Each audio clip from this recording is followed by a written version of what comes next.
I'm female, 18, and my two older siblings, Becky and Cass, 24 and 28, are being given preferential treatment by my parents, and I think it's really unfair.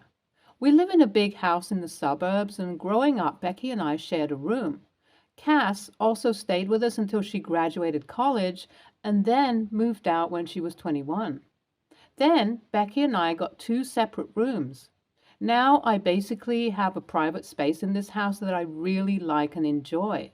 But due to my parents' desire to retire early, they want me to start paying a pretty exorbitant amount as rent to stay, even though my two sisters were here, and one still is, rent-free.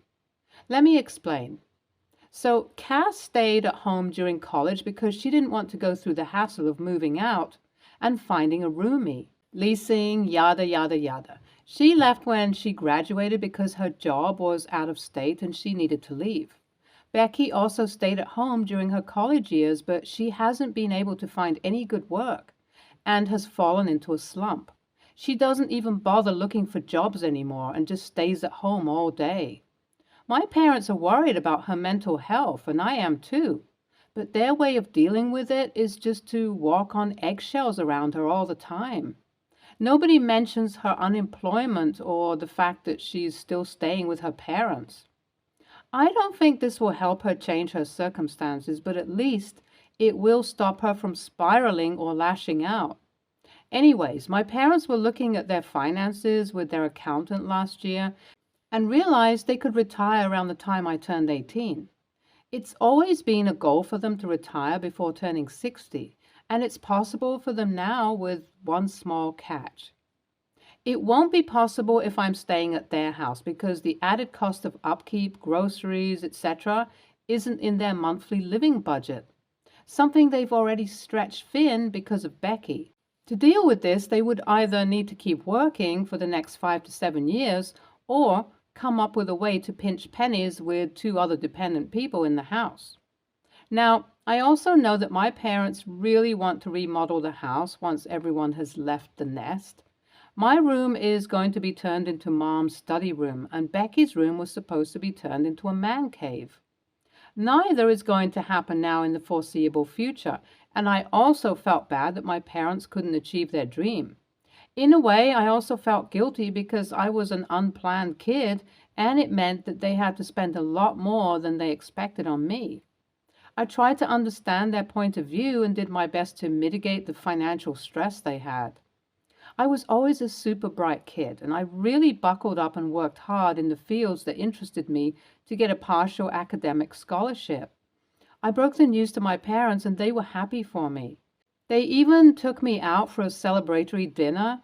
I was feeling really proud about being able to contribute towards my parents' financial stability, but at the dinner, what my dad asked of me made me upset. As we were waiting for the check, he said, "OP, this surprised your mother and I. You're a lot more mature than we thought, and we think you can take on even more responsibility. I discussed this with your mom, and well, we want you to pay rent when you turn 18. I thought he was joking at first, but he was serious. I was taken aback because we weren't in any financial trouble, and none of my siblings had had to do the same thing. When I brought that up, my mom chimed in and said, "Circumstances were different earlier, OP. I mean, we hadn't projected this much spending when Cass went to college. And Becky, well, you know that she's in a rough spot. We just need a little money to keep things on track. And if you go to an apartment or dorm, you'll have to pay rent anyways. I know you have some money saved up and you can always get a part-time job." I didn't really know what to say, and we agreed to discuss this later. When that dinner happened, my 18th birthday was 2 months away. In those 2 months, my relationship with my parents got a whole lot worse. They gave me a monthly rent that was super high, like much higher than renting out an apartment with a few friends. When I asked about it, my mom said she set the price after looking at jobs I could do and based on the things we do for you. She wants me to pay for the fact that groceries are bought by them and they do the dishes and clean around the house more often than I do. First off, why is she charging me like I'm going to live in a hotel? I literally pull so much weight around the house. I do chores, walk the dog, drive down and get groceries when needed. And my sister just lays around at home all day. My resentment against Becky flared up during this time because it just felt unfair that I was being treated so clinically while the other sister, who lived at home rent-free, way longer than she needed to, was being given so much understanding. But if I brought it up, I would just be labeled cruel. Ugh. I confided in Cass about this, and she's definitely on my side. I mean, the fact that she got to live there rent-free, as did Becky, sets a reasonable precedent for me to expect the same thing. Hell, I even worked my ass off to make sure tuition wouldn't be as big of a burden on my parents as I thought. When I brought this up with mom and dad, they just said that technically, you be an adult OP, adults pay rent. If you don't like it, you're welcome to move out. Oh my God, they were so condescending about it too. And the double standards when it comes to Becky. She's clearly their favorite child. I know that it seems spoiled to not want to pay rent. I mean, after all, my parents are still paying for college, but I don't get it. Why can't they just wait a few more years? All this talk of me pulling my weight is really making me feel like a burden, and God knows I had enough trouble with that. After tons of arguments with no change in my parents' behavior, I decided to take matters into my own hands.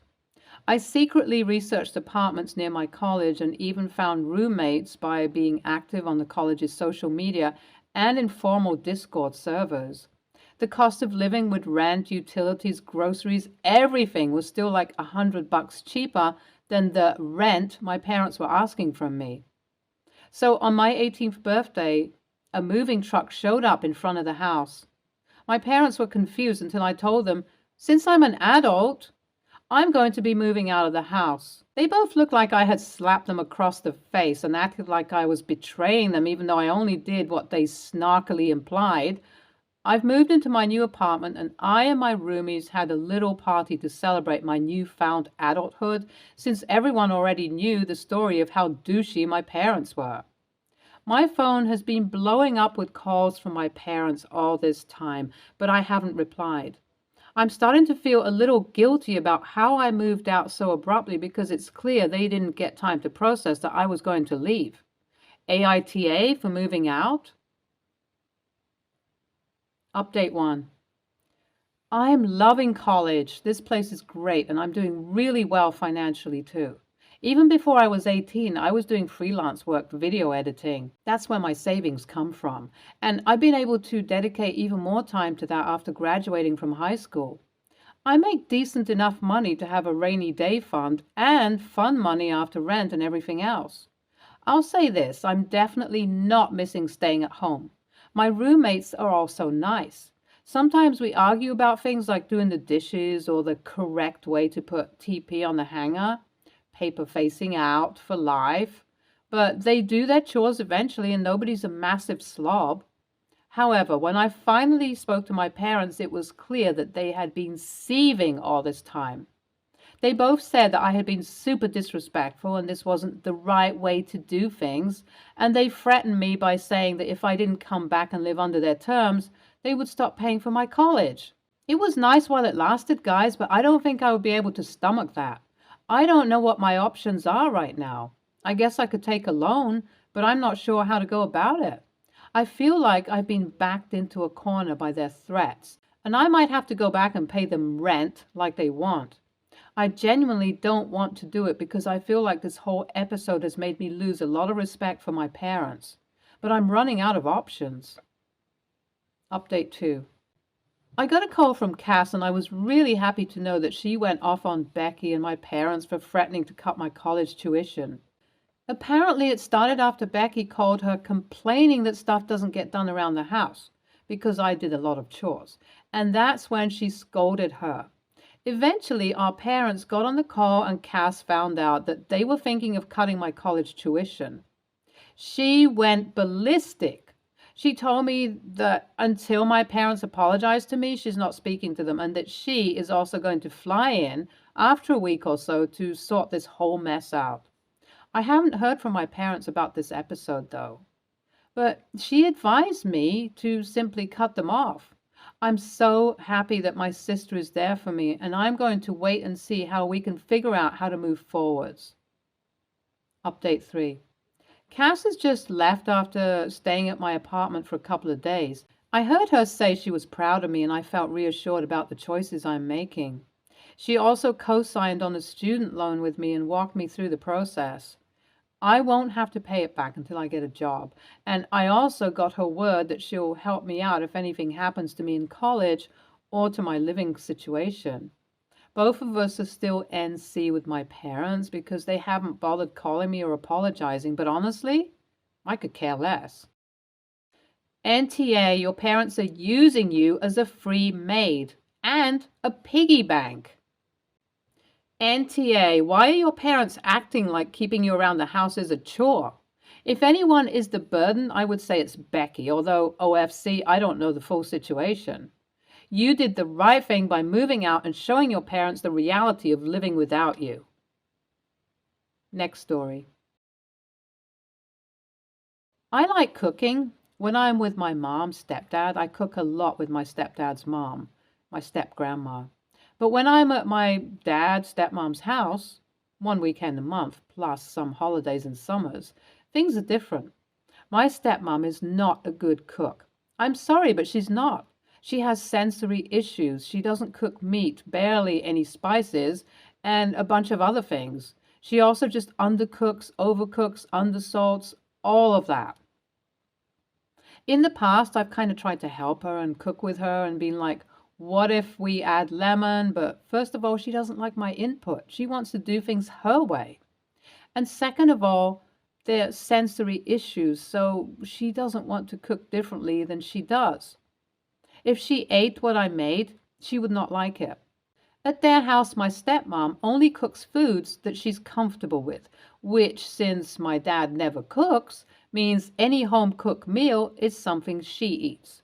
She doesn't care what any one of us eats when she's not around, like a friend's house or takeout. Officially, if we're like at a restaurant or if I make my own food for dinner, she also doesn't care.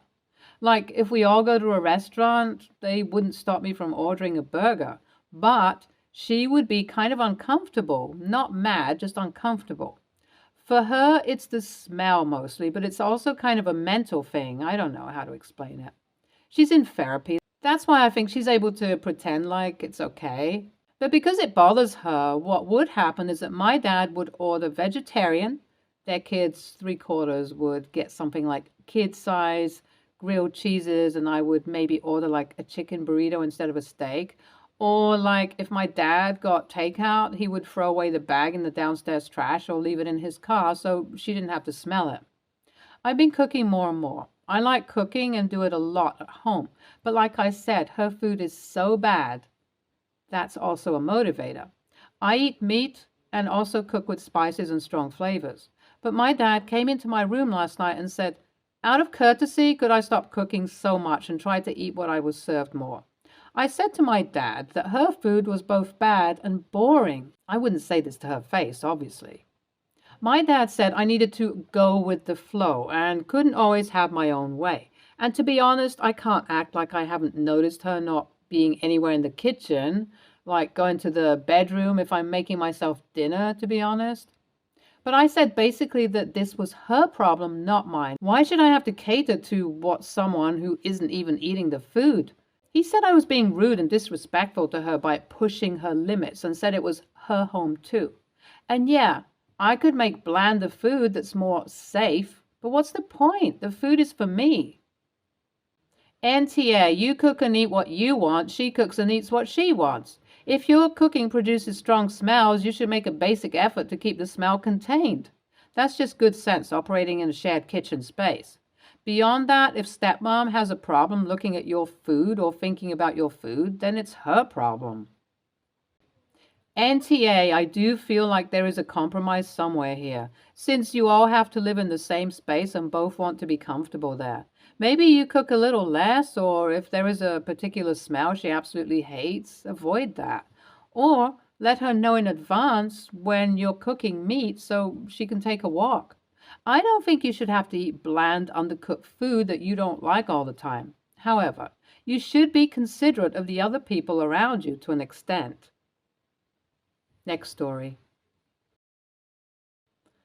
I, 33, female, am getting married in a little over 6 weeks. I announced my engagement last year in January and asked my best friends to be bridesmaids. One friend, Lucy, 32, female, was already pregnant, would have a 6-month-old at the wedding. And a month or two after another, Sarah, 33, female, announced she was pregnant, would have a 3-month-old at the wedding. None of which bothered me in the slightest. I requested the babies didn't come to the ceremony, but are more than welcome for the rest of the day. Both babies have been born now, and both Lucy and Sarah have been exclusively breastfeeding. Lucy has eventually managed to get her little one to feed from a bottle. This is off her own back with no pressure from me. I understand the children are young and it can be difficult to leave them for a full day. Just in time for the hen party, which is Saturday. Sarah is having trouble with this and has announced that her significant other will be around the bars we will be in with her baby so he can bring the baby to her to feed. I'm not sure this is appropriate and told her one bar specifically doesn't allow children, to which she replied, "Oh, significant other will have to go next door then." Turns out she had planned for her significant other and baby to be in the bars with us, just at a different table. I told her if it's that much stress for her, maybe just come to lunch and then go home to her child. She said that no, she doesn't mind breastfeeding her at the bar and it will be fine. The other bridesmaids and I were quite confused and said, "Surely you're not suggesting bringing your 2-month-old child on a hen party?" I told her straight there would be drinking, swearing, and God knows what else going on. It's just not appropriate. Which she took offense at and is now hardly talking to any of us. My question is, was I too harsh? Is it okay for her significant other to follow us around bars and restaurants with their baby? AITA? Edit. To be clear, she won't be drinking at the bachelorette, so no problem with breastfeeding. No smoking in bars in our state. Edit 2. Thank you for the opposing opinions, some I hadn't considered. NTA, but I think there's a compromise to be made here. It sounds like she's really going out of her way to try and be there for you. I get why you don't want him in the actual venues you'll be in, but if he can hold up nearby and she's willing to pop out every 3 hours, then that kind of sounds like a win-win. NAH. I mean, that doesn't sound like much fun for her, but I suppose if she wants to step away for a bit every few hours to feed her baby, that's not the worst thing in the world.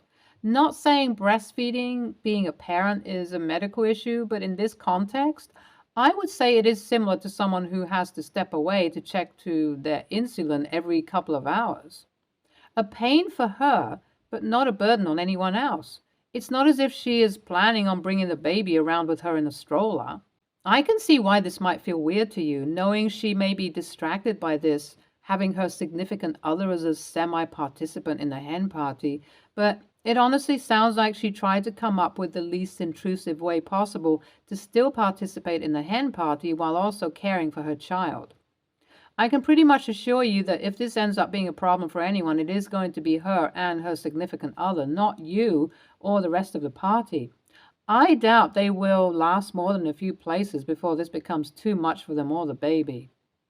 To be honest, I am guessing that she is struggling right now. It is incredibly hard for people who are exclusively breastfeeding because it severely limits the amount of time they can have for themselves. As much as she loves her baby, she's probably dying for some adult time. I don't think you need to change any of your plans for your hen party or alter your behavior in any way during the hen party to accommodate her plan. But I do think it would be gracious of you to tell her that if she wants to try and make this work, that it is okay with you.